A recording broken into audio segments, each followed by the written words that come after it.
আসসালামু আলাইকুম। দেখুন মুর্শিদাবাদে পাট চাষিরা কিভাবে পাট কেটে তারপরে পাটের টাকা হাতে পায়। দেখতে পাচ্ছেন এখানে পাট কাটা হচ্ছে, এটাকে কেটে এবার হাতা করে নিচ্ছে, তারপরে এটাকে মাদে রাখবে, তারপরে এটাকে পাতা ঝরিয়ে নেওয়ার পরে এটাকে আবার জাগ দেওয়া হয়, ট্রাক্টরে করে নিয়ে গিয়ে কোনো গাড়া গর্ততে এটাকে জাগ দেওয়া হয়।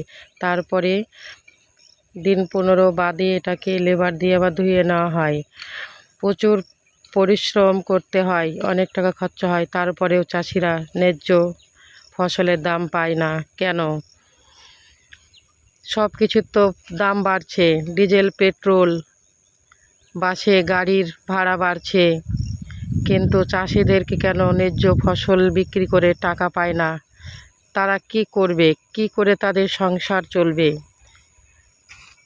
এটা আপনাদেরকে বিচার করে কমেন্টে সঠিকটা অবশ্যই জানাবেন। তারপরে পাটটাকে আবার ট্রাক্টর করে বয়ে নিয়ে এসে টার পুঁতে পাটটাকে আবার শুকিয়ে ঢোপ বেঁধে রাখতে হয়।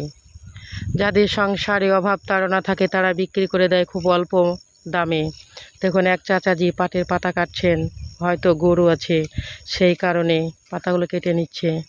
তা আমি এখানে আসলাম, একটা ভিডিও বানিয়ে নিলাম। সবাই অবশ্যই কমেন্টে জানাবেন ভিডিওটি কেমন হয়েছে। মাশাআল্লাহ, সবাই ভালো থাকবেন। আল্লাহ হাফেজ।